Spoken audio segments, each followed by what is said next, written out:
Pemirsa, pada bulan September 2017, dua kota di Bali yakni Denpasar dan Singaraja sama-sama mengalami deflasi.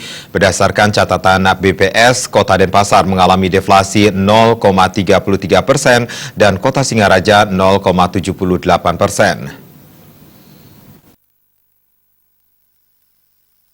Berdasarkan catatan BPS Bali, pada bulan September 2017, Kota Singaraja mengalami deflasi 0,78%, menempati urutan ketiga di Indonesia. Sedangkan Kota Denpasar mengalami deflasi hanya 0,33%, yang diikuti indeks harga konsumen sebesar 125,64.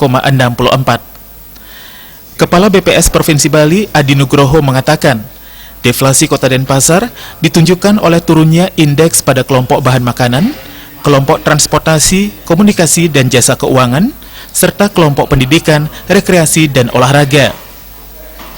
Komoditas yang memberikan sumbangan deflasi antara lain bawang merah, daging ayam ras, bawang putih, cabai rawit, cabai merah, dan tarif angkutan udara.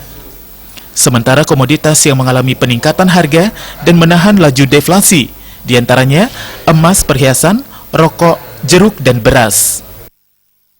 Denpasar kami mencatat ada inflasi negatif atau deflasi 0,33%. Inflasi tahunan tahun kalendernya menjadi 2,06. Inflasi tahun kalender adalah inflasi dari Januari hingga September.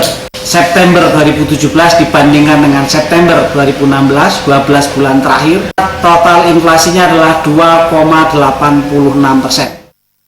Dari 32 kota di Indonesia yang mengalami deflasi pada bulan September 2017, Kota Denpasar menempati urutan ke-12. Darmawan, Bali TV.